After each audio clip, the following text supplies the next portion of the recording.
রাসূল পাক সাল্লাল্লাহু আলাইহি সাল্লাম বললেন যে তোমরা সাহাবী তোমরা বেশি বেশি করে ইস্তেগফার করবে। যদি তোমরা বেশি বেশি করে ইস্তেগফার করতে পারো, আল্লাহ তাআলা তোমাদেরকে অনেক ফজিলত রাখছেন, অনেক নিয়ামত রাখছেন। যদি তোমরা বেশি বেশি করে ইস্তেগফার করতে পারো। আস্তাগফিরুল্লাহ আস্তাগফিরুল্লাহ, এতটুকু কিন্তু আমরা সকলেই পারি। যে লেখাপড়া কিছুই জানে না, যে গুন্ডা মূর্খ, সেও কিন্তু পারে আস্তাগফিরুল্লাহ আস্তাগফিরুল্লাহ আস্তাগফিরুল্লাহ। রাসূল পাক সাল্লাল্লাহু আলাইহি ওয়াসাল্লাম সাহাবীদেরকে বেশি বেশি করে বলছেন তোমরা বেশি বেশি করে ইস্তেগফার করো। ইস্তেগফারের মাধ্যমে আল্লাহ তাআলা তোমাদেরকে সব কিছু দূর করে দিবেন। সব দুঃখ কষ্ট, অভাব অনটন, ঋণগ্রস্ত, তোমার রোগ ব্যাধি, বালা মুসিবত, বিপদ আপদ সব কিছু আল্লাহ তাআলা দূর করে দিবেন ইস্তেগফারের মাধ্যমে। সুবহানাল্লাহ। আমরা ইস্তেগফার করলে কি কি আমাদের লাভ হবে, কি কি উপকার হবে, এটা আমরা আজকে জানবো। সবাই মনোযোগ সহকারে শুনবো এবং এটা আমল করার জন্য চেষ্টা করব। ইস্তেগফারের আমল কত দামি, ইস্তেগফারের আমল যে কত মূল্যবান, কত দামি, এটা আমরা আজকে জানবো এবং এটা আমল করার জন্য চেষ্টা করব। সকলে আমরা বেশি বেশি করে করব আস্তাগফিরুল্লাহ আস্তাগফিরুল্লাহ আস্তাগফিরুল্লাহ আস্তাগফিরুল্লাহ। আল্লাহ তাআলার কাছে ক্ষমা চাইবেন। আস্তাগফিরুল্লাহ শব্দের অর্থ হচ্ছে ইয়া রাব্বুল আলামিন, তুমি আমাকে ক্ষমা করে দাও, তুমি আমাকে মাফ করে দাও। আমি যে অন্যায় করেছি, আমার জীবনের সর্বপ্রথম গুনাহ তুমি মাফ করে দাও। আমার জীবনের সর্বশেষ এই মুহূর্তে আমি ইস্তেগফার বললাম, এর আগে যে আমি এই মুহূর্তে এখানে তোমার কাছে ক্ষমা চাচ্ছি, মাফ চাচ্ছি, এই মুহূর্তে যে গুনাহটা করে আসলাম, এই গুনাহটাও তুমি মাফ করে দাও। সুবহানাল্লাহ। আমি এই মুহূর্তে গুনাহ করে আসছি, ইয়া রাব্বুল আলামিন আমার এই গুনাহটাও তুমি ক্ষমা করে দাও, মাফ করে দাও। এই জন্য আমরা আল্লাহ তাআলার কাছে বেশি বেশি করে ইস্তেগফার করব। ইস্তেগফার করলে আল্লাহ তাআলা বেশি খুশি হন। আপনি ইস্তেগফার করবেন, আল্লাহ অনেক খুশি হবেন। শয়তান বলল, ইয়া রাব্বুল আলামিন আমি আপনার বান্দাদেরকে গুনাহ করাতেই থাকবো, গুনাহ করাতেই থাকবো, গুনাহ করাতেই থাকবো। আমার যত সময় প্রাণ আছে, আমার যত সময় জীবন আছে, আপনার বান্দাদেরকে আমি সব সময় গুনাহর কাজ করাতেই থাকবো, গুনাহ করাতেই থাকবো, গুনাহ করাতেই থাকবো। আল্লাহ তাআলা বান্দাদের প্রতি কত দয়া করলেন, কত অনুগ্রহ করলেন, কত রহম করলেন, নিয়ামত দিলেন। আল্লাহ পাক রব্বুল আলামিন বললেন, শয়তান তুমি আমার বান্দার গুনাহ করাতেই থাকবে, করাতেই থাকবে। আর আমার বান্দা যদি তুমি একটা বান্দার 50 বছর তুমি গুনাহ করালে, এই কথাটা ভালো শুনবেন, তুমি আমার বান্দার 50 বছর ধরে গুনাহ করালে, কিন্তু 50 বছর পর সে আমার বান্দা বলল, ইয়া রাব্বুল আলামিন আমি আজ 50 বছর শয়তানের প্রলোভনে পড়ে, শয়তানের ওয়াসওয়াসার মধ্যে পড়ে, শয়তানি ওয়াসওয়াসার মধ্যে থেকে, শয়তানের প্রলোভনে পড়ে, ইয়া রাব্বুল আলামিন আমি গুনাহ করেছি, আমি অন্যায় করেছি, আমি তোমার কাছে পড়ে নিলাম আস্তাগফিরুল্লাহ। আল্লাহ তাআলা বলছেন, শয়তান আমার বান্দা যদি 50 বছর গুনাহ করার পরেও যদি বলে আস্তাগফিরুল্লাহ একবার বলবে, আমি আল্লাহ তাআলা আমার বান্দার 50 বছরের গুনাহ আমি আল্লাহ তাআলা মাফ করে দেব। সুবহানাল্লাহ। কি সুন্দর কথা। আল্লাহ তাআলা বললেন যে শয়তান তুমি 50 বছর কষ্ট করবে আমার বান্দার গুনাহ করানোর জন্য। কষ্ট করা লাগবে না? গুনাহ করাতে কষ্ট করা লাগে না?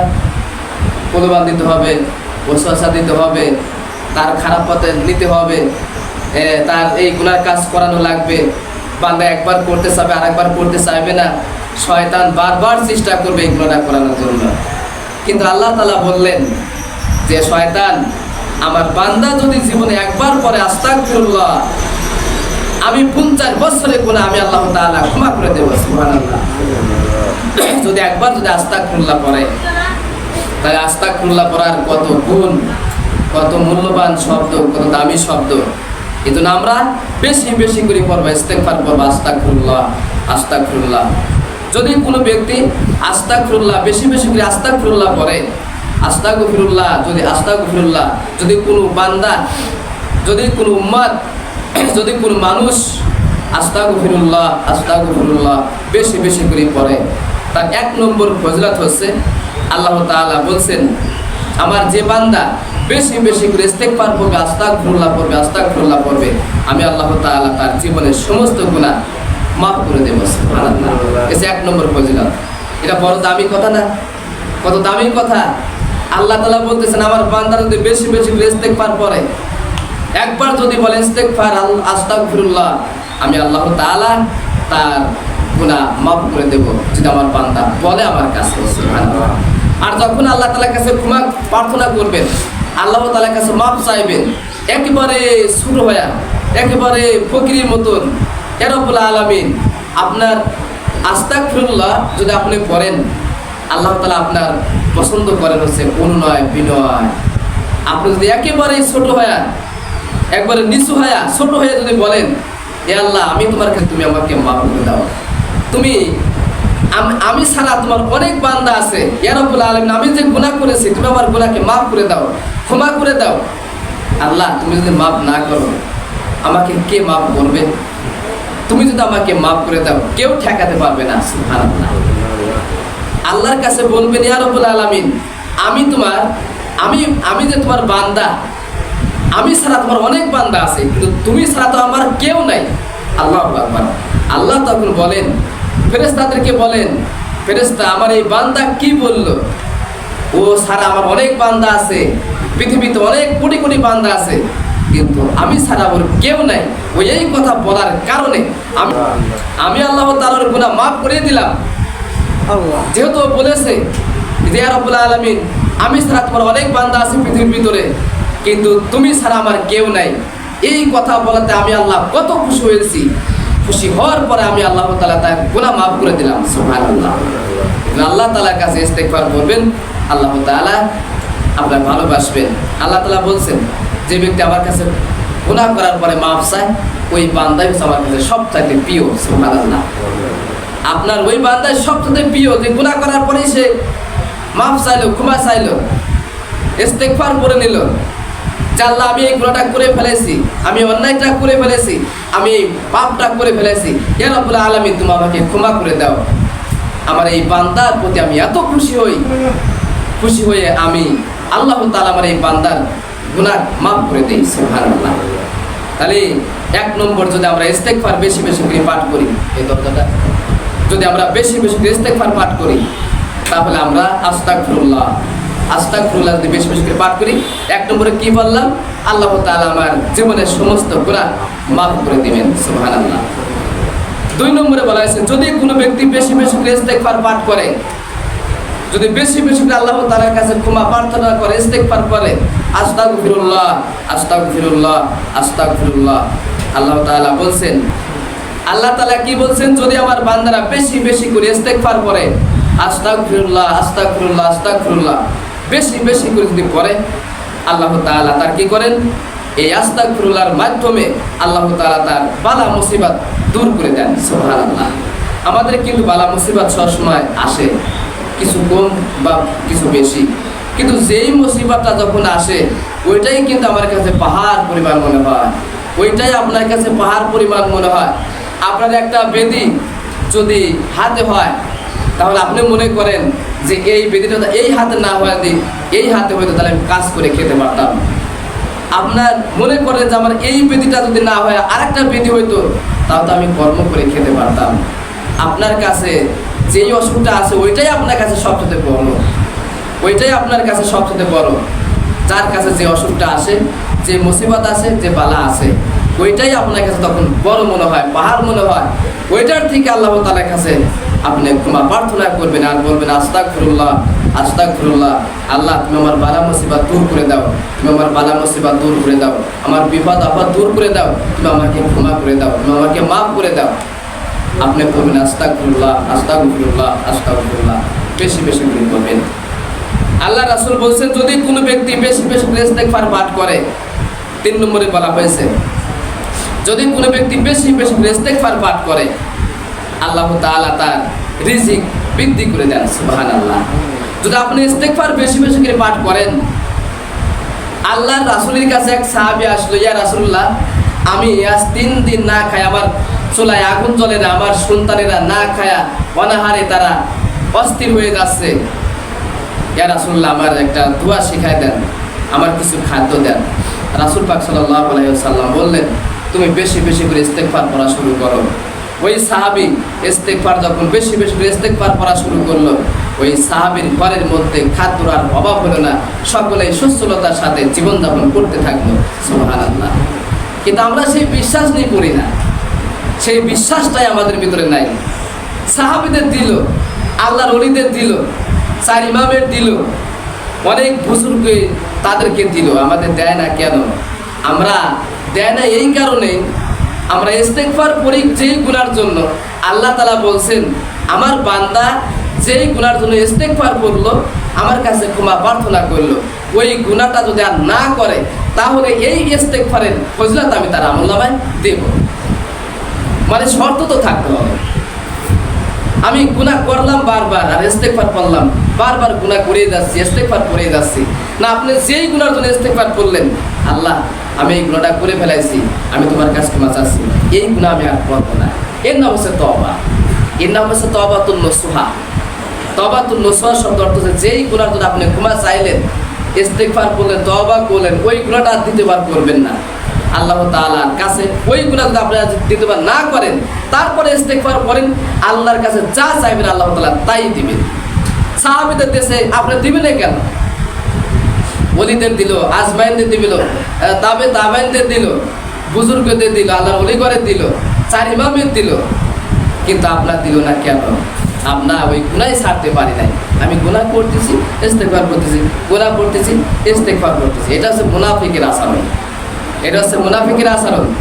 আপনি যত কষ্ট হয়ে গুনাহ করতে যাবেন না। তো যদি আমি বেশি বেশি করে ইস্তেগফার পাঠ করি, আল্লাহ তাআলা আমার কি করবেন? আল্লাহ তাআলা আমার রিজিক বাড়াই দিবেন, রিজিক বৃদ্ধি করে দিবেন। তাহলে ইস্তেগফার করলে আপনার খাদ্য জুটবে, আপনার রিজিক জুটবে। আপনি বেশি বেশি করে ইস্তেগফার করবেন। আপনি কাজে যাবেন আর কাজ করবেন আর বলবেন আস্তাগফিরুল্লাহ, আস্তাগফিরুল্লাহ, আস্তাগফিরুল্লাহ। আল্লাহ তাআলা বলেন, আমার এই বান্দা রৌদ্রের ভিতরে কাজ করতেছে আর অন্তরে থেকে বলতেছে আস্তাগফিরুল্লাহ, আস্তাগফিরুল্লাহ। ফেরেশতা আমার এই বান্দা এই যে কামাই করতেছে, এই যে ইনকাম করতেছে, সে কাজ করতেছে, এই কাজের ভিতরে আমি বরকত দান করলাম এবং ওর খাদ্য জুগাই দিলাম, আমি আল্লাহ তাআলা। সুবহানাল্লাহ। এজন্য আপনি যখনই কোনো কাজ করবেন, আপনি ইস্তেগফার করবেন। ইস্তেগফার করলে আরেকটা কাজ আছে। আল্লাহ রাসূল বলছেন, তুমি পর দিয়ে হাঁটা করতেছ, তুমি অসুস্থ হয়ে পড়লা, তোমার শরীরের ভিতরে অশান্তি লাগতেছে, পেরেশানি লাগতেছে, তোমার হাঁটতে পারতেছে না, তুমি কয়েকবার ইস্তেগফার করো, আল্লাহ তাআলা তোমার পুনরায় আবার সুস্থতা দান করবেন। সুবহানাল্লাহ। আল্লাহর কাছে ইস্তেগফার বেশি বেশি করে পাঠ করবেন। আপনি পড়ে দেখেন, এর মধ্যে অনেক। আপনি মাঠে যাচ্ছেন, রোদে কাজ করতে পারছেন না, ইস্তেগফার করেন, দেখেন শান্তি লাগবে। মনের ভিতরে, অন্তরের ভিতরে শান্তি লাগবেই। যদি না লাগে তাহলে বোঝা যাবে আপনার ইস্তেগফার হচ্ছে না। আপনার ইস্তেগফার হচ্ছে না, আল্লাহর কাছে ওইভাবে বলতেছেন না। কেন? অন্য অন্য নবীরা এবং সাহাবীরা, ওলিরা তারা পড়লো, তাদের হচ্ছে, আমাদের হচ্ছে না কেন? সেই ইস্তেগফারটা আল্লাহর কাছে বিশ্বাসের সাথে, ইখলাসের সাথে, সঠিক নিয়ত নিয়ে, মন খোলসা নিয়ে, মন পরিষ্কার করে নিয়ে আপনি বলেন আস্তাগফিরুল্লাহ, আস্তাগফিরুল্লাহ। আল্লাহ আমি রৌদ্রের ভিতরে কাজ করতেছি, কিন্তু আমি কাজ না করলে আমার খাদ্য জুটবে না, আমি পরিবার চালাতে পারবো না, আমি খাদ্য জোগাতে পারবো না, আমার রিজিক আমার জোটে, আমার কপালে আসবে না। আমি কাজ করতেছি আর তোমার জিকির করতেছি। আল্লাহ তাআলা তখন বলেন, তোমাকে শুধু আমি এই রৌদ্রের ভিতরে কাজ করার পরে তুমি ইস্তেগফার করতেছ, ইস্তেগফার করাতে তোমার কাজের ভিতরে আমি বরকত দান করতেছি। আর যাতে তুমি কাজ করতে করতে অসুস্থ না হয়ে পড়ে দাও, আমি তোমাকে সুস্থতাও দান করে দিলাম। এটা আমাদেরকে কাজ করতে হবে। তাহলে আমরা বেশি বেশি করে আমরা কি করব? আমরা ইস্তেগফার করব। আপনার অভাবে পড়ে গেছেন, প্রতিদিন 500 বার, 400 বার, 100 বার ইস্তেগফার করেন, ইস্তেগফার করেন, বেশি বেশি করে ইস্তেগফার করেন। আপনি বালা মুসিবতে পড়ে গেছেন, বেশি বেশি করে ইস্তেগফার করেন। আপনি অশান্তি লাগতেছে, পেরেশানি লাগতেছে, অসুস্থতা মনে হচ্ছে, ইস্তেগফারটা বেশি বেশি করে করেন। আল্লাহর কাছে শান্তি পাবেন, আল্লাহ তাআলা আপনাকে শান্তি করে দিবেন। তা আমরা রিজিক যদি বাড়াতে চাই, রিজিক যদি আমরা বেশি বৃদ্ধি করতে চাই, রিজিকটা যদি হালাল করতে চাই, আমরা বেশি বেশি করে পড়ব আস্তাগফিরুল্লাহ, আস্তাগফিরুল্লাহ, আস্তাগফিরুল্লাহ। আল্লাহ তাআলার ইবাদতের ক্ষেত্রে কখনো লজ্জা করবেন না। আল্লাহ তাআলার জিকির করতে কখনো লজ্জা করবেন না। একটা মানুষ হয়তো পাশে জিকির করতেছে, আপনার জিকির করতে লজ্জা করে, এরকম আছে না অনেক মানুষ? না ও আস্তাগফিরুল্লাহ বলতেছে, আমি আস্তাগফিরুল্লাহ পড়বো না, মানে এটা নিজের কাছে আমি আস্তাগফিরুল্লাহ পড়বো কেন, এরকম রিজিক, এরকম মানে লজ্জা। এই আল্লাহ তাআলার টাকার ক্ষেত্রে কোনো সময় লজ্জা করবেন না, আল্লাহ তাআলার ইবাদতের ক্ষেত্রে কখনো লজ্জা করবেন না, আল্লাহ তাআলা জিকির করার ক্ষেত্রে কখনো লজ্জা করবেন না। আপনার পাশে একজন বলতেছে আস্তাগফিরুল্লাহ, সে মনের হৃদয় কবি থেকে বলতেছে আস্তাগফিরুল্লাহ, আপনিও বলেন আস্তাগফিরুল্লাহ আস্তাগফিরুল্লাহ। ও কি সুন্দর করে আস্তাগফিরুল্লাহ বললো, আপনিও জোরে করে বলেন আল্লাহু আকবার, সুবহানাল্লাহ, আলহামদুলিল্লাহ, ওয়া লা ইলাহা ইল্লাল্লাহ, আল্লাহু আকবার। আপনি যদি ঘুমের থেকে যখন জাগনা পাবেন, শেষ রাত্রে যখন আপনি জাগনা পান, পাক থাকেন আর না পাক থাকেন, ওযু থাকুক আর না থাকুক, যে অবস্থায় থাকেন ওই অবস্থায় যদি আপনি জাগনা পান, জাগনা পাওয়ার সাথে সাথে আপনি বলবেন আল্লাহু আকবার।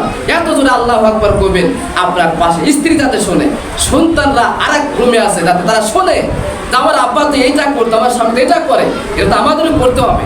শিক্ষাকালে শিক্ষা শুধু মায়ের পিঠেই কিন্তু শিক্ষা দেওয়া যায় না। আপনি নামাজ পড়বেন, আপনার পরিবারকে নামাজ কথা যদি নাও বলা লাগে, আপনার নামাজ পড়া দেখে আপনার পরিবারের সকলে নামাজ পড়বে, আপনার স্ত্রী নামাজ পড়বে। আপনি যদি 5 ঠিকানা 5 ওয়াক্ত নামাজি হন, আপনার স্ত্রী নামাজ পড়ে না, 2 দিন 5 দিন 3 দিন 1 সপ্তাহ দেখবে আমার স্বামী 5 ওয়াক্ত নামাজ পড়ে আর আমি নামাজ পড়ি না। এই যে নামাজ পড়লেন আপনি, কিন্তু স্ত্রীকে বললেন না যে তুমি নামাজ পড়ো, এই নামাজ পড়া দেখেই সে শিক্ষা পায় গেল, নামাজ পড়া দেখেই সে শিক্ষা পায় গেল। এই জন্য আমরা এইভাবে করব। তো আল্লাহ তাআলার ইবাদতের ক্ষেত্রে কখনো লজ্জা বোধ করবেন না। একজন পাশে আল্লাহু আকবার বলতেছে, আপনিও বলবেন আল্লাহু আকবার, আস্তাগফিরুল্লাহ আস্তাগফিরুল্লাহ আস্তাগফিরুল্লাহ। যখন আমরা একটা ভালো কথা শুনি তখন বলি না সুবহানাল্লাহ, আপনি মনের হৃদয়ের গভীর থেকে বলেন সুবহানাল্লাহ, আপনার মুখ ভরে বলেন সুবহানাল্লাহ। আপনার পাশে একজন বলতেছে সুবহানাল্লাহ, আপনি আস্তে আস্তে বললেন। কিয়ামতের মাঠে আপনার আওয়াজটা উপস্থিত করা হবে, আল্লাহ তাআলা বলবেন তুমি তো আমার ডাকছো, সে আওয়াজটা কো, এই আওয়াজ কো। তুমি তো যখন ভোটের কেন্দ্রে যাইতা, ভোটের যখন মিছিল করতা, তোমার আওয়াজের শুনে গোলা দেবে গেছে। আমার যখন ডাকছো তোমার আওয়াজটা এত ছোট ছিল কেন, কেন ভয় পাইছো তুমি? আমার ডাকার সময় আওয়াজটা কেন ছোট করেছো? আমার ডাকার সময় আওয়াজ কেন ছোট করছো? যখন তুমি মিছিলে গিয়েছো, যখন তুমি একটা প্রোগ্রামে গিয়েছো, তুমি এত জোরে জোরে তার তুমি মিছিল করেছো, স্লোগান দিয়েছো, আর আমার ক্ষেত্রে আসে সুবহানাল্লাহ, তুমি আস্তে করে বলেছো। এই আমি যে কথাগুলি বলতেছি, যে জিকিরটা করবেন, আল্লাহ তাআলা শুকরিয়া আদায় করবেন, এই আওয়াজটা কিয়ামতের মাঠে উপস্থিত করা হবে। এই যে তুমি মিছিল করছিলা, প্রোগ্রামে গিয়েছিলা, তুমি মিছিল, তোমার আওয়াজ এখানে থাকো, আর আমার নাম নিতে তোমার আওয়াজটা ছোট হয়ে গেছিল। এইটা হিসাব দিতে হবে কিয়ামতের মাঠে। এই জন্য আমাদেরকে সাবধানতার সাথে অবলম্বন করতে হবে। তারপরে রাসূল পাক সাল্লাল্লাহু আলাইহি ওয়াসাল্লাম বলছেন, যদি কোনো ব্যক্তি বেশি বেশি করে ইস্তেগফার পাঠ করে, যদি কোনো ব্যক্তি বেশি বেশি করে ইস্তেগফার পাঠ করে, 4 নম্বরে বলা হয়েছে, যে ব্যক্তি বেশি বেশি করে ইস্তেগফার করবে, আস্তাগফিরুল্লাহ আস্তাগফিরুল্লাহ আস্তাগফিরুল্লাহ, আল্লাহর রাসূল বলছেন তার পরিবারের ভিতরে আল্লাহ তাআলা শান্তি বিরাজ করায় দিবেন। সুবহানাল্লাহ। যদি কোনো ব্যক্তি বেশি বেশি করে ইস্তেগফার পাঠ করে, আল্লাহ রাসূল বলতেছেন, যে ব্যক্তি আমার যেই উম্মতে বেশি বেশি করে ইস্তেগফার পাঠ করবে, আল্লাহ তাআলা তার পরিবারের ভিতরে শান্তি আর শান্তি।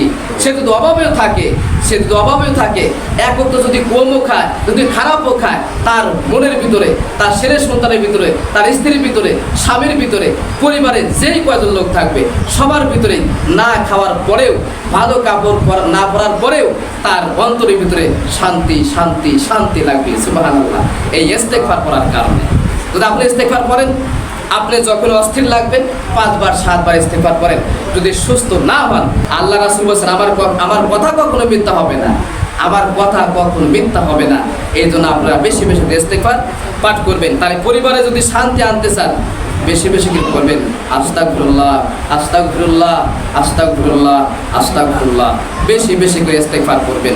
এই যে আমি যে ইস্তেগফারগুলি করতেছি, বারবার করতেছি, আল্লাহ তাআলা এর ফজিলত আমাকে অবশ্যই দিবেন, এটা অবশ্যই দিবেন।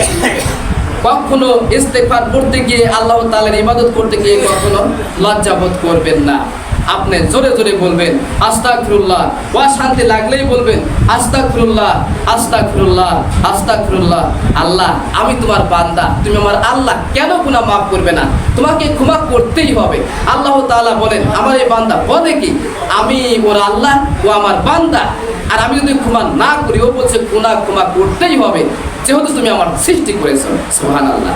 এই জন্য আমাদেরকে এইভাবে সাবধানতার সাথে সব চলাফেরাও করতে হবে, আল্লাহ তাআলা বেশি বেশি ডাকতে হবে। তারপরে 5 নম্বরে বলা হয়েছে যদি কোনো ব্যক্তি বেশি বেশি করে ইস্তেগফার করে, যদি কোনো ব্যক্তি বেশি বেশি করে ইস্তেগফার করে, আল্লাহ রাসূল বলছেন তার শরীরের ভিতরে ঈমানি শক্তি বৃদ্ধি পাবে। সুবহানাল্লাহ। যদি আপনি বেশি বেশি করে ইস্তেগফার করেন আপনার ঈমানি শক্তি বেড়ে যাবে, আপনার শরীরের শক্তি বেড়ে যাবে। এই যে একটু আগে তো বললাম, যদি আপনি অসুস্থ হয়ে পড়েন, আপনি একটা বোঝা আনতে পারতেছেন না, বোঝা অবস্থায় আপনি ইস্তেগফার করেন, আল্লাহ তাআলা আপনাকে সফলতা দান করবে, আল্লাহ তাআলা আপনাকে সুস্থতা দান করবে। ওই বোঝাটা আপনি বাড়ি পর্যন্ত নিয়ে আসা দায়িত্ব আল্লাহ তাআলা দায়িত্ব নিয়ে নেবেন। সুবহানাল্লাহ। দায়িত্ব মানে কি আপনাকে বাড়িতে পৌঁছা দিবে, এটা হচ্ছে আল্লাহ তাআলার দায়িত্ব।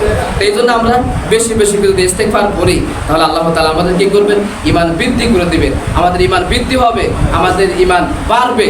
ঈমান কিন্তু কমে বাড়ে, ঈমান কিন্তু কমে বাড়ে। তা আপনি যদি ঈমান বৃদ্ধি করতে চান তার আপনি বেশি বেশি করে ইস্তেগফার করবেন আস্তাগফিরুল্লাহ, আস্তাগফিরুল্লাহ। 6 নম্বরে বলা হয়েছে যদি কোনো ব্যক্তি বেশি বেশি করে ইস্তেগফার পাঠ করে, আল্লাহ রাসূল বলছেন যদি কোনো ব্যক্তি বেশি বেশি করে ইস্তেগফার পাঠ করে যে আস্তাগফিরুল্লাহ, আস্তাগফিরুল্লাহ, তার হৃদয়ের সচ্ছলতা আল্লাহ তাআলা দান করবেন। সুবহানাল্লাহ। তার হৃদয়ের প্রশস্ততা দান করবেন। প্রশস্ততাটা কি? আল্লাহ আমি দেখবেন যাদের মনের ভিতরে অহংকার নাই, হিংসা নাই, বিদ্বেষ নাই, পরনিন্দা নাই, পরচর্চা নাই, তাদের সাথে কথা বললে বোঝা যায় ইনি একজন বড় মন মানসিকতার লোক, ইনি অনেক বড় লোক, মানে ওনার মনটা খুব বড়, এরকম বলে না, ওনার মনটা অনেক খুব বড়, ওনার মনটা অনেক বড়, এরকম অনেক মানুষ বলে। এই জন্য যদি আপনি বেশি বেশি করে ইস্তেগফার পাঠ করেন তাহলে আল্লাহ রাসূল বলছেন তার হৃদয়ের সচ্ছলতা আল্লাহ তাআলা দান করবেন, তার হৃদয়ের প্রশস্ততা আল্লাহ তাআলা দান করবেন। 7 নম্বরে রাসূল পাক সাল্লাল্লাহু আলাইহি ওয়াসাল্লাম বলছেন যদি কোনো ব্যক্তি ইস্তেগফার বেশি বেশি করে পাঠ করে আল্লাহ তাআলার সন্তুষ্টি অর্জন সে তাড়াতাড়ি করতে পারে। সুবহানাল্লাহ। যদি আপনি বেশি বেশি করে ইস্তেগফার পাঠ করেন, যদি আপনি বেশি বেশি করে ইস্তেগফার পাঠ করেন, যদি বেশি বেশি করে আপনি তওবা করেন, আল্লাহ তাআলার সন্তুষ্টি আপনি তাড়াতাড়ি অর্জন করতে পারবেন। সুবহানাল্লাহ। তা আপনি যদি আল্লাহ তাআলার সন্তুষ্টি অর্জন করতে চান তাহলে আপনাকে বেশি বেশি করে করতে হবে আস্তাগফিরুল্লাহ, আস্তাগফিরুল্লাহ, আস্তাগফিরুল্লাহ, আস্তাগফিরুল্লাহ, আস্তাগফিরুল্লাহ। আল্লাহ তাআলা আপনার প্রতি সন্তুষ্ট হয়ে যাবেন, আল্লাহ তাআলা আপনাকে ভালোবাসবেন। তারপরে রাসূল পাক সাল্লাল্লাহু আলাইহি ওয়াসাল্লাম বলেন যে ব্যক্তি বেশি বেশি করে ইস্তেগফার পাঠ করবে, যে ব্যক্তি বেশি বেশি করে ইস্তেগফার পাঠ করবে তার 8 নম্বরে বলা হয়েছে যে ব্যক্তি বেশি বেশি করে ইস্তেগফার পাঠ করবে আল্লাহ তাআলা তার চিন্তা পেরেশানি দূর করে দেবেন। সুবহানাল্লাহ। আপনি যখন টেনশনে আছেন তখন আপনি যখন টেনশন করতেছেন বা আপনার ভিতরে টেনশন কাজ করতেছে, আপনার ভিতরে পেরেশানি কাজ করতেছে, তখন আপনি বেশি বেশি করে ইস্তেগফার করবেন। যখন আপনি টেনশনে আছেন আস্তাগফিরুল্লাহ, আস্তাগফিরুল্লাহ, আস্তাগফিরুল্লাহ, এই টেনশনটা আল্লাহ তাআলা দূর করে দিবেন। যদি আপনি বেশি বেশি করে ইস্তেগফার করেন, আপনি পেরেশানির ভিতরে আছে, আপনি বলবেন আস্তাগফিরুল্লাহ, আস্তাগফিরুল্লাহ, আস্তাগফিরুল্লাহ, আল্লাহ তুমি আমার পেরেশানি দূর করে দাও, তুমি আমার টেনশন দূর করে দাও। আল্লাহ তাআলা তখন বলেন তুমি ইস্তেগফারের মাধ্যমে আমার কাছে টেনশন দূর করার জন্য দোয়া করতে চাও, পেরেশানি দূর করার জন্য দোয়া করতে চাও, আমি তোমাকে টেনশন এবং পেরেশানি দুইটাই আমি দূর করে দিলাম এবং তোমার অন্তরের ভিতরে কোনো শান্তি ঢুকে দিলাম। সুবহানাল্লাহ। এজন্য আমাদেরকে যদি শান্তি আপনি পাইতে চান অবশ্যই ইস্তেগফার বেশি বেশি করে পাঠ করতে হবে। ইস্তেগফার আপনি বেশি বেশি করে পাঠ করবেন।